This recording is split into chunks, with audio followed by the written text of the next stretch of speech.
Hi, welcome back to Eco Warrior Park. My name is Anwar Saad from Eureka Archery, and today what we're doing here at the park is we're setting up the targets in accordance with the HDHIAA historical rules, and we hybrid it with some long distance targets. The reason why we're doing this is that we're doing a selection game to find archers to represent in Bario later on in July. So we have here today 18 targets, myself and Coach Hafiz, the one on the using the camera right now. We are setting this up, so we're going to show you each one of the targets. So the first one we can see all the way far there. We're not going to give you the exact distance, but the distance is between 120 meters to 145 meters. The first target, we have the Korean target right there. We're shooting it from this peg right here. Next, we're going to be shooting it. This is the Bhutanese target. So how these targets work, we're going to go there after this. We'll show you the scoring areas. But right now, we'll just run through the targets. Up next, we have the Turkish puta right there. And finally, for the long distance, we have this one here, the Malaysia target. For international archers, it may look similar to the Tibetan target, which is a triangle there, but for the Malaysia target, there's a circle around it. And this target was first coined by Pertama, or Pertubuhan Pemana Traditional Malaysia. And if I'm not mistaken, the author of the target one of them was Mr. Akmal Dahlan, or the Bendahara of Ladang Alam Warisan. So that is the target. Moving on. And now we're moving on to the classical target. We have the Fita 60 right there. Then we have the IFAA down there. And right beside it, we have this small black and white target. Well, this is the Japanese target. It looks similar to the kind of targets used in Kudo, but not exactly the same. Similar. And comes to this target. Now this is unique to the Bario International Historical Archery Festival. That is the Tarabai target, which is a shield commonly used by the Dayak people of Borneo. And we have here the Cephomore target, Fita Cephomore, right beside it.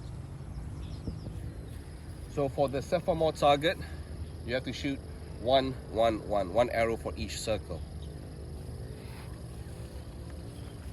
Up next, we have the warrior silhouette.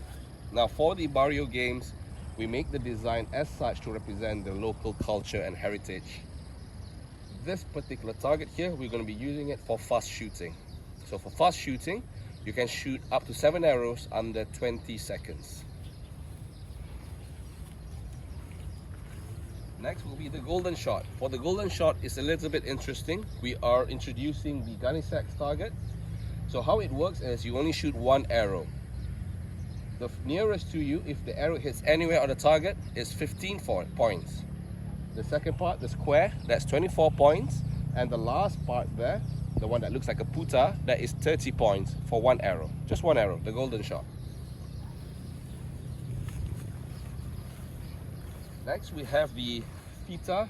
Can shoot any of the four. And now we have another Fita target down low on the ground. And we also have the Jemparing target from Indonesia right there. And for this particular target, you are supposed to be seated when shooting.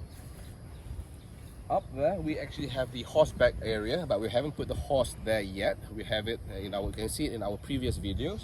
But there will be warrior silhouettes there on the mount there, and the horse will be right there. Now let's take a look at our 3D targets.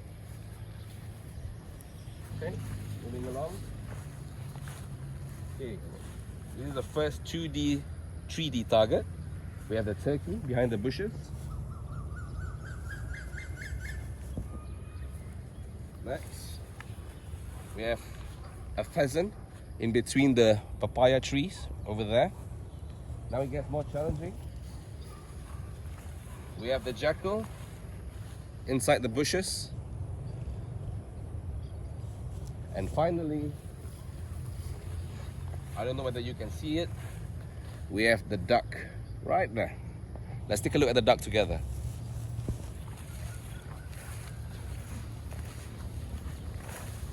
Just right there.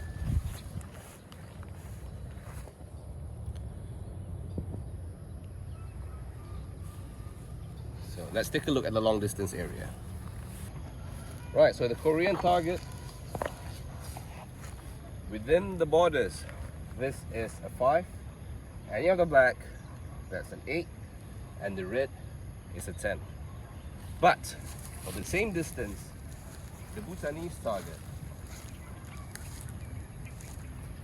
anywhere within the border is a 10, anywhere on the target bar itself, that's an 8, and anywhere within this red circle is a 5. So those are the 18 targets that we're using for the selection here. It is in accordance to the HDHIAA rules. Myself being the international judge for historical archery is difficult. So in order for you to be eligible to be competing for the Bario International Historical Archery Festival, if you are in the runnings to win the selection, you are required to get 55% score for you to be eligible to win the grand prize. Now the grand prize is worth 2,000 ringgit, approximately about $500 US.